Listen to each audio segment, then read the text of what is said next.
اعوذ باللہ من الشیطان الرجیم بسم اللہ الرحمن الرحیم رب اشرح لی صدری ویسر لی امری واحلل عقدۃ من لسانی یفقہوا قولی۔ منتخب احادیث اللہ کے نبی صلی اللہ علیہ وسلم کی حدیثیں۔ حضرت ابو وائل رحمۃ اللہ علیہ فرماتے ہیں کہ ایک مکاتب غلام نے حضرت علی رضی اللہ تعالی عنہ کی خدمت میں حاضر ہو کر عرض کیا کہ میں کتابت کے بدلے میں طے شدہ مال ادا نہیں کر پا رہا، آپ اس بارے میں میری مدد فرمائیے۔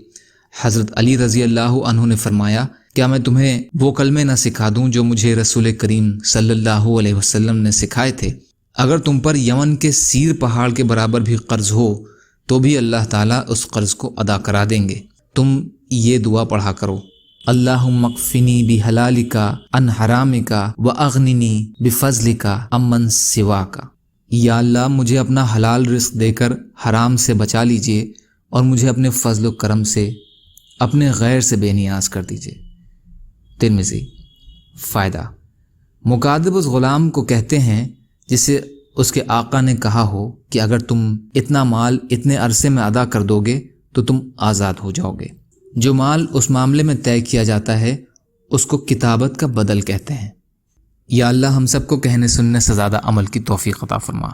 یا اللہ مظلوموں کی مدد فرما، ہم سب کو اپنی استطاعت کے بقدر اپنا حق ادا کرنے والا بنا۔ یا اللہ رحم کا کرم کا معاملہ فرما، سچی توبہ کی توفیق عطا فرما۔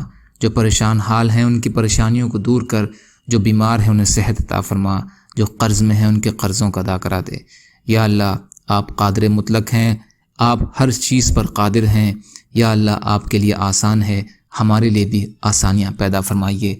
یا اللہ اپنے حلال میں سے ہمیں دے دیجئے اور اپنے حرام سے ہمیں بچا لیجئے۔ یا اللہ اور ہمیں اپنے فضل و کرم سے اپنے غیر سے بے نیاز کر دیجئے۔